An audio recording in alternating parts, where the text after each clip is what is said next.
architect of the emerging technology team, and my goal is to have the end-to-end solution design in the stack. And the way I want you to introduce yourself to me, right? I see you have around 2 to 3 years of experience, right? So from your experience, I want you to pick up like one technical challenge that you faced. I would like to call a technical challenge is not something like you picked up and learned something and implemented. A technical challenge, what I would like to hear is something like you had a problem on your hand. I want to hear about the problem statement, describe the problem, how you attacked the problem, what all solution you came up with, and what one was selected and why was that selected. So something it should be like your memorable one actually, like, yeah, it made my day. I am able to finally solve it out, right? So something of that technical experience I want to hear from you. Yeah, sure.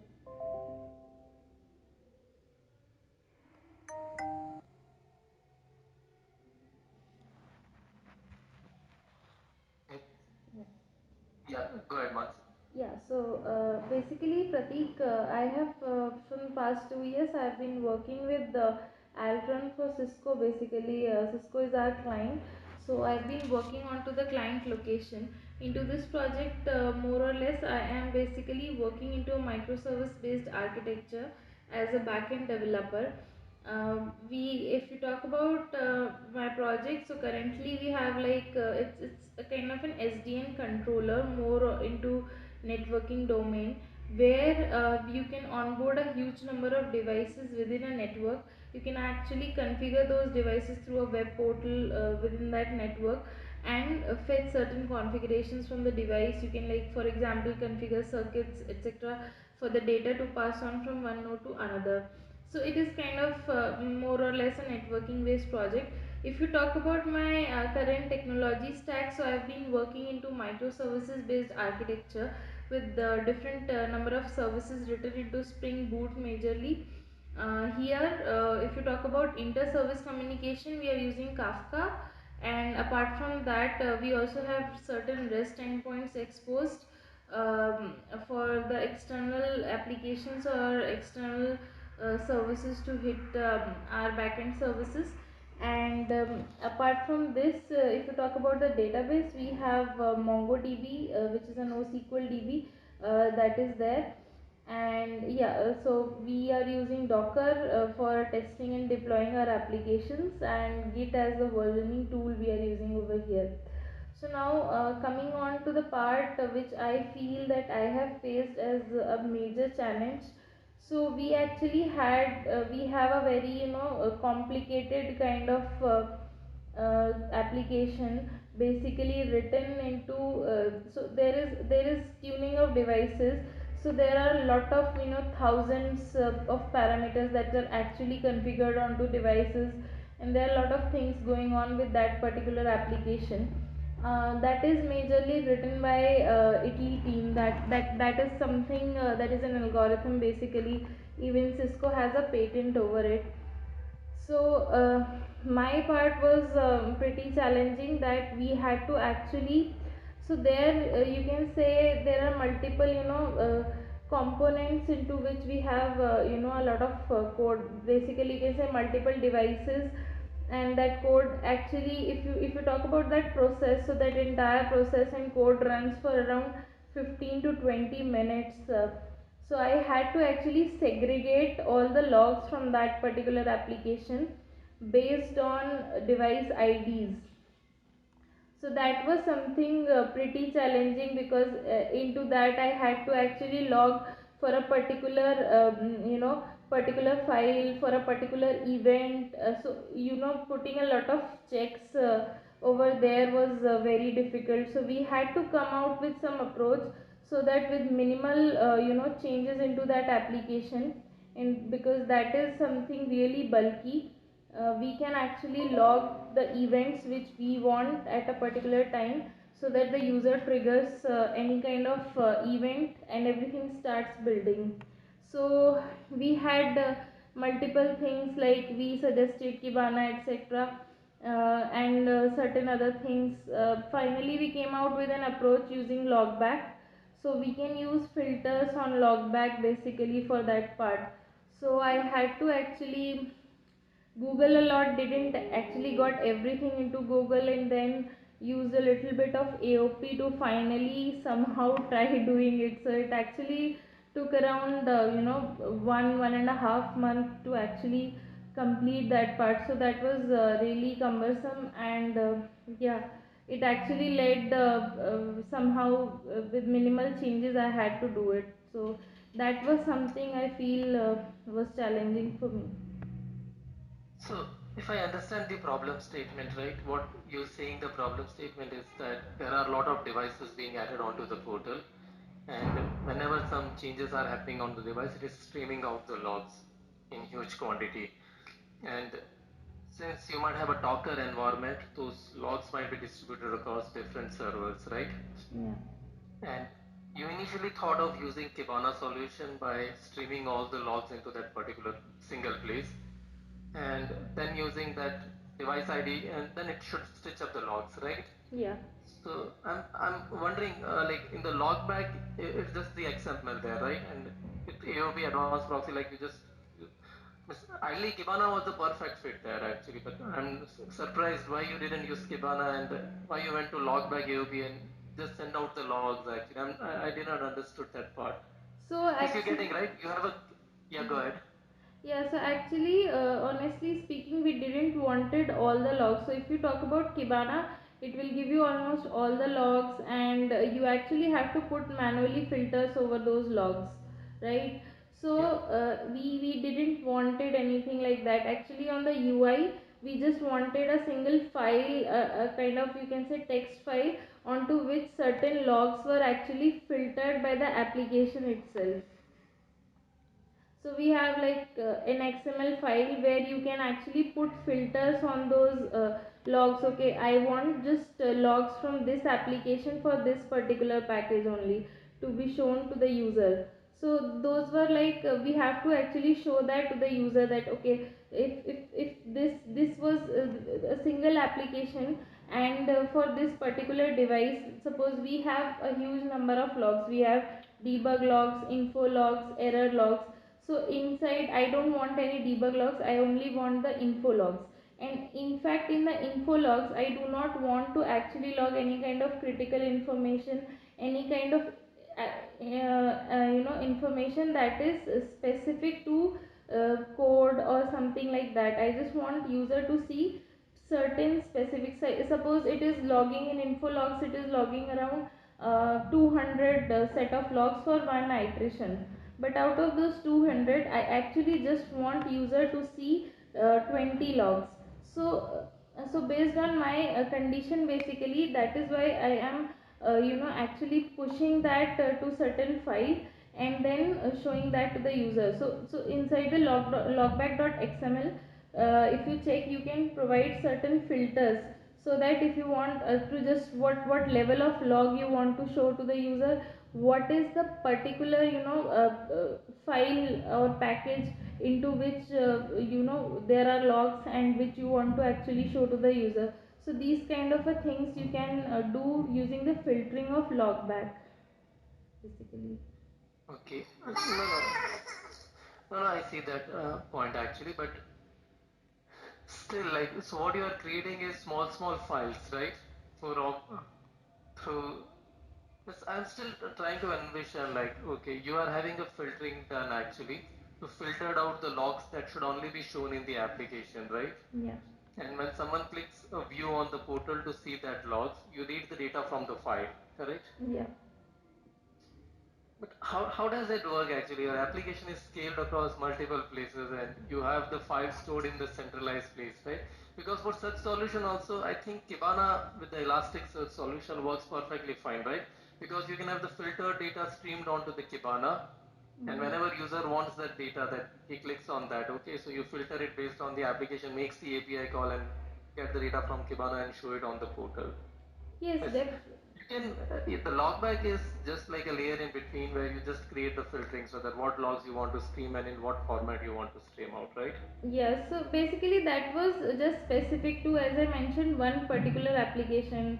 That logging part. Rest of the For rest of the services, we do have a Kibana dashboard on which user can go and check the logs for that. But yeah, for that specific service only we did that thing for logging purpose, so that it could be visible on the UI. One possible solution could have been doing it through Kibana as well, but in that case UI need to maybe populate some pre-populate certain filters that based on this particular ID I want to do it. But everywhere in that case also you need to have that ID in the log, right? So that would have involved a lot of changes. So at that particular point of time, seeing the amount of time we had, so that was the solution we came up with actually. Okay. So let's understand you're using Docker, right? Once we end with Docker, they are being set up on different servers, and you have your application running, and you make a call that goes from one Docker service to another to third, right? And due to that, maybe your logs might be distributed on different machines. Or maybe it goes to Kibana, let's say, they get centralized. So how do you stitch the log together? Like how can, because now when my request is coming, right, it may hit Docker A, Docker B, Docker C instance. And all those logs goes to Kibana instance, right?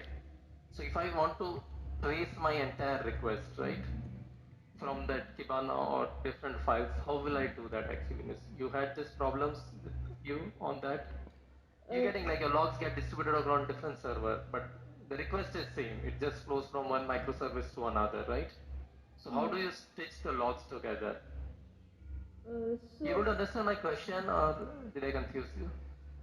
actually, I was just thinking if we had, like we usually run all the services on one single VM, because of which we get all the logs there in Kibana. So you're saying that it is running on different machines and distributed across different machines, because of which it is creating certain issues in viewing, collating the logs together. Is it? No, no, no. Okay, let me come back. So you're saying your whole application is running on just one machine once it like. Yeah, actually for our testing purpose we do actually run, we have a Docker Compose and a list of services that are running with their images and environment provided. So we usually do a Docker Compose up on one single machine onto which we see actually Kibana is also basically running as one of the container at certain ports, so we are able to actually access it with the host name colon the port name. Suppose for instance by default it runs on 5601, so we are able to actually view all the logs over there. Uh-huh. Okay, okay. No, no, no. So that doesn't happen in this most of the. You cannot have everything running on one machines, right? Yeah. If that machine goes down, everything goes down, and you really need to scale your application also. Like Mm. Kibana needs to be running on at least 3 VMs. You need to have resiliency, master failover, and all those applications. Yeah. So let me understand. Like you talked about microservices, right? Do Yeah. you know what are 12-factor apps? Why those 12-factor apps are when you design the microservices from the 12-factor app perspective? Have you heard about this word 12-factor apps?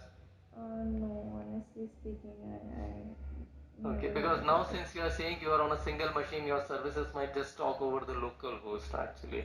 Yeah. Yes, they might be just having the same containers and you might use the host network to bring them up and all link it together, right? Yeah. Okay, so what is your strongest language actually? Yes, which is your main language you worked on? Yeah, so actually I'm working on Java basically, majorly on to Java version 8 right now, and apart from Okay, that, I am actually, yeah, working on Spring so Boot. yeah, let me write a Java problem actually, and I want you to tell me what will be the output of this problem. Okay, Sure. you able to see my screen? Yes, yes.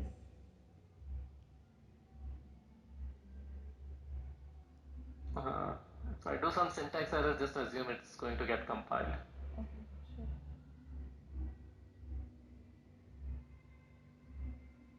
Okay, create one more toast object. I say, I will say hello world, and I will create one more object with the same name. Okay. Now, what is going to be my output here actually? So basically you are instantiating this outside the class. So okay, test. This will get instantiated inside this. A new object will be actually instantiated.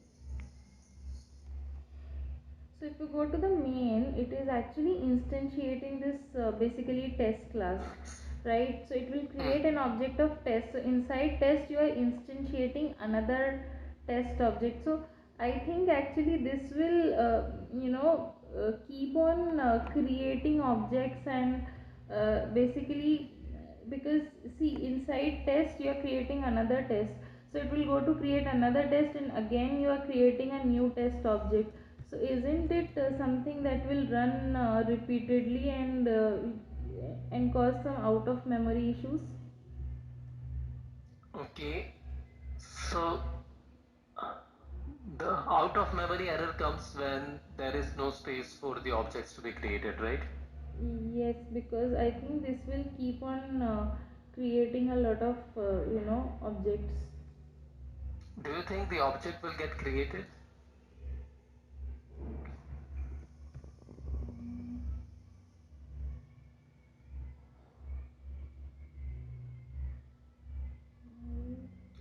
You are right, there will be some error. I'm just trying to see if you can figure out the actual error.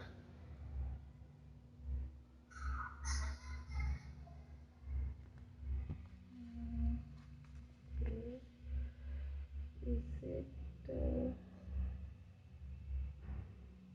so inside the class test you have something as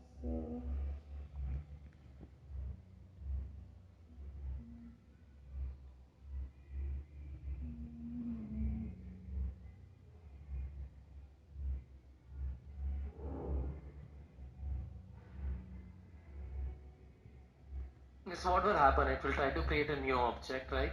yeah, And to create the new object, you see it goes on the top, right? yes, that will go to the class test basically. Something like that.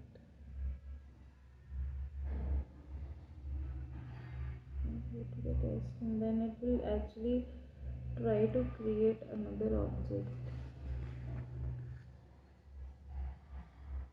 Okay. Okay, let me give you a hint. Object is not going to get created for sure. So now what error can come actually? Is it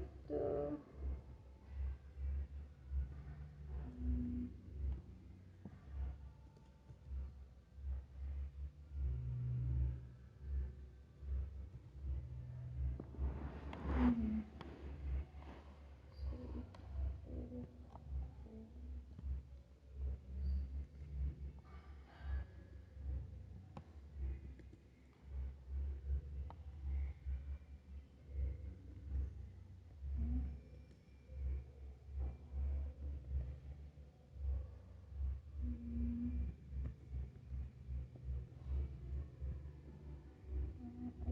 What is going in your mind right now, Mansi?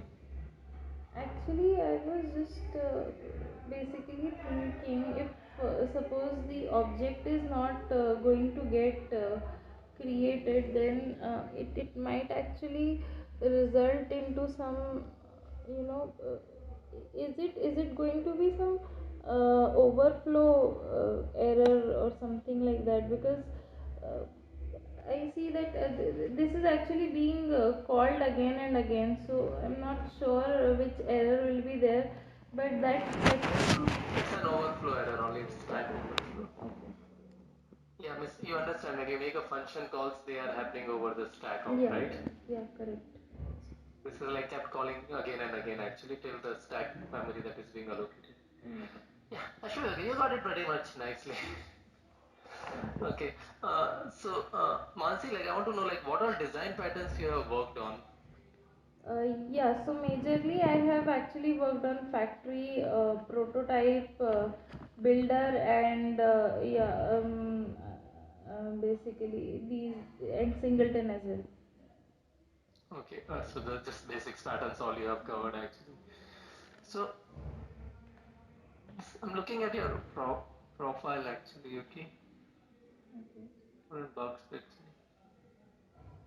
So what is your day-to-day job actually? How does it looks like? Like you have got a single application running and you have been using microservice-based architecture with asynchronous communication using Kafka, right? Do you know Kafka? Means you understand how Kafka works? Uh, yes, so basically, if you talk about our application, how we are doing it, we get some requests. Suppose we get an add device request from the user, from the UI. So initially we have suppose a service A which is actually getting a request from UI to add a particular device. So what happens is it actually goes to couple of more services which actually connects to the device. This service simply saves with initial status like waiting for connection, something like that, to the database and return to the UI, okay, this is waiting for connection. And in the meantime, asynchronously it is pushing a particular notification on the Kafka topic, where actually those couple of services are actually listening to that. They have a listener continuously polling on to that particular topic, which is actually going to connect to the device. And once they get connected or disconnected, they actually reply back on some different topic to service A, that okay, this was connected or disconnected. So this has a consumer on that particular topic, and it finally kind of update the status as connected or disconnected, whatever it is, into the database, which is further so that is further shown by UI to the user.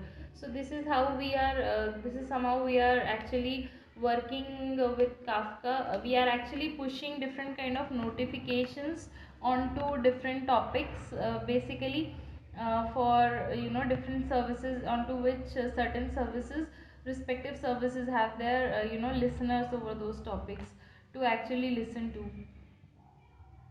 Okay. So let me put a question onto the Kafka, right? Since so so are Kafka everything on the same servers or they are set up on a different servers and you are just consuming them? Actually, honestly speaking, we are running Kafka as well as inside a Docker container, both Kafka and Zookeeper on the same server actually. Okay. So with one Docker Compose Hub, you are having whole your application set up actually. Yes, unfortunately, we have, as of now, we have this kind of a thing only. Even the test guys are actually writing automation based on this single Docker Compose itself. Okay. Because this is just like you're getting Mansi, just doing that hello world kind, I guess, the setup all being done actually. Because I want you to go and like expose something like Kafka. I want you to get deeper into that actually, right? It's like Kafka, right? You have a topic created and you have a consumer subscribe to it. So let's say two consumer are, so you create a topic of notification, right? And let's say you have your consumer subscribe to it. So if one consumer is subscribed, okay, he will read the message and process it, right? But if what two consumers are subscribed, will both get the same message? Or how do you make sure one get the same message and another will get another message, right? So we are actually doing that through the consumer ID basically. We do have for more than for almost a lot of services. If suppose we have a couple of services actually listening to a particular topic, so we are using same consumer ID over there to ensure okay, this message was actually being read by them or not. So we are using basically the consumer ID for that particular purpose. Okay. And let's assume that I you send a notification of let's say device created, right? Okay. And then there is a notification coming for device update also, right? Okay. And let's say your topic is partitioned. You Okay. know what is a partition, right? Yeah. Your topic is partition. So there is a possibility that your think like this, your order create event will reach little late compared to order update, right? Because if we have partition in 3 blocks and order update is going well, there is a less traffic compared to order create. So how do you handle such cases to make sure that order create goes first, then only order update goes in a partition system of Kafka? Be able to follow my question, right? You have a topic, let's say order notification. You have partitioned the topic into 3. So that means 3, it is creating a 3 instance of it, right? And you have an order create coming, it goes to, let's say, partition 1. There is an order update coming that goes to partition 2. Instantly the order also gets updated, right? Now, somehow the partition 2 is processing very quickly. So there is a case that now you get order 2 event, right? Order update even before the order is created. So how do you handle that cases? Okay. I think actually Have you used partition replication? I think you would have actually said. You would have yes. enabled it by going to the Kafka UI and all, but this is the case I want you to help me. You're getting the real world problem, right? When you Yes. have the huge Kafka clusters created and on that topic millions of messages are coming, right? Yeah. You create a partition block of those messages. We have done partition across all the broker nodes. So how do you handle such cases? Okay. If we talk about okay,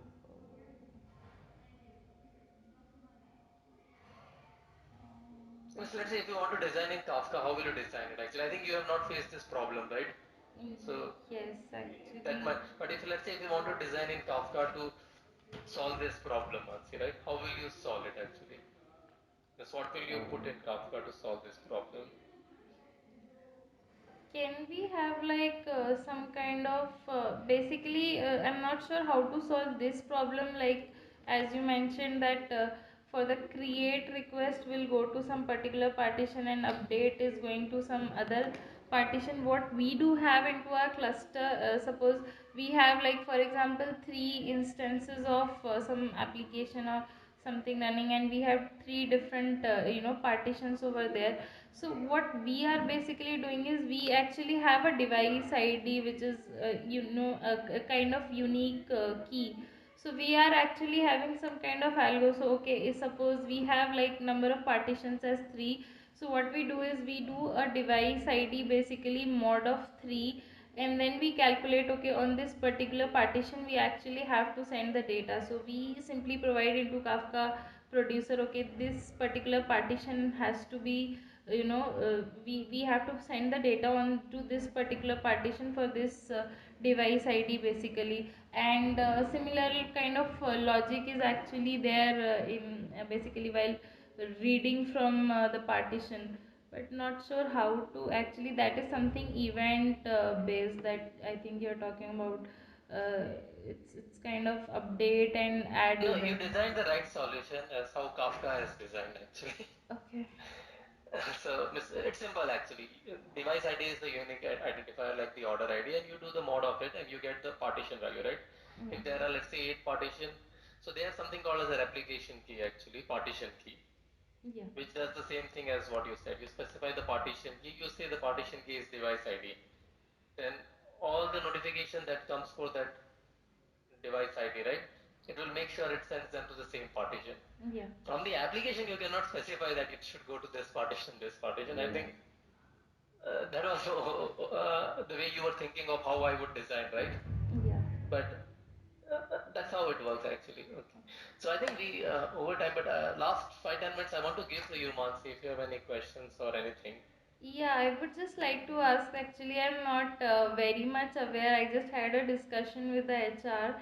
So I would just like to ask that what kind of a project is there and what is the technology stack that in case I get selected I'll be working on. So we have a big technological stack actually, like it's an AI/ML solutions, and we have microservice architectures, and we are using the Kubernetes cloud across onto the different cloud platform, Azure and AWS, and we have our own on-prem cloud also with VMC and all. And we have all the databases, Postgres, MySQL, Cassandra, MongoDB for different use cases. Okay. And mostly we have a polyglot microservice. People like to work in Java or Python. but they can choose whatever they want. Ideally, in the microservice, we just follow the contractual principles. So as soon as the contract is there between the two microservices, we don't care underlying what all languages they use.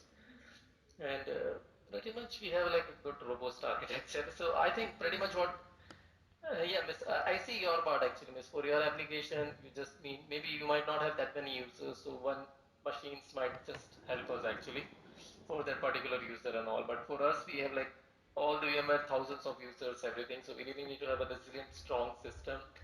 And even if one data center goes down, we need to quickly, it should instantly fail over to other data centers and everything. So I think from your perspective, if you get selected and onboarded onto the team, pretty much your work would be deploying some AI/ML solutions or building the microservices, and it could be a different use case as such. Like I'm just asking a team member to automate the internet expenses submission process, right? Okay. It's pretty straightforward. Like you have a Concur kind of system where you go open, submit the internet expense, and you do that job every month. Yeah. In work from home, every 20 minutes is important. So we want to see that, hey Genie, can you automate my internet expenses? Submit my internet expenses. It automatically calculates, give you a form, you submit. That's it, done. It should not take more than 5 to 10 seconds. So that is one use case. So such kind of use cases keep building up, and that's how we look at actually making it more better actually. So there will be a little bit of AI ML to understand the intents and entity extraction, and at the same time we really need to build the backend services behind the scenes, right? That's just a job of connecting to the actual systems, getting the data and putting the action. So yeah, that's how we have the whole world actually. And we are on different channels. People call us from Slack, Teams, mobile apps, iOS, Androids, and all things. So we need to have a single sign-on authentication and everything. Do you have single sign-on in your application, Mansi? I assume it's not. It just opens up as soon as you click the browser link. No, no, we do have actually. The admin authentication. Yes, It's as a of basic auth. now, because it is actually we are basically building this entire application from scratch. So right now it's a kind of in phase, developing features. So yeah, we do have SSO implemented, but yeah, that is we just have a single user, that is the admin user only as of now. Okay, so when you do the single user, how do you do the auth handshake and everything? Have you implemented that? No, actually, I never got a chance to actually work. We are using Spring Security over there, but yeah, I actually haven't worked on that part. Okay. No, Miss, I understand Spring Security would be on our code, but how you do the auth handshake with the connecting parties, right? Or maybe you just have your own user ID database and that logins and all. Yeah, so actually we do have like a database where we have the credentials in encrypted format, and we actually basically validate on the login API if that user is basically providing the right set of credentials, and then provide him with a bearer token which is validated for a particular period of time, and then he can actually, he or she, whatever APIs are hit, so they can actually access it through that bearer token basically. As of now with our Okay, UI portal, we have implemented only this much as of now. that's good actually. No, no, it's a good starting actually. So we don't store any password or anything. We have like our own VIDM Octa, that kind of solution, and you just do a handshake with those solutions actually. Okay. Technically, you don't have user ID password. You understand, like in the new system, there is a single source of like authentication handler, and everyone goes and register there, and Yeah. the user gets redirected. I think you know that actually, but you will get a chance to implement that soon, maybe. Okay, cool. I think it's pretty much late for you. It might be 11:30, and thank you so much for your time, Thank Mansi. you. It was really nice talking to you. Good night. Thank you so much. Same here. Good night. Yep. Have a Bye. good day. Bye bye.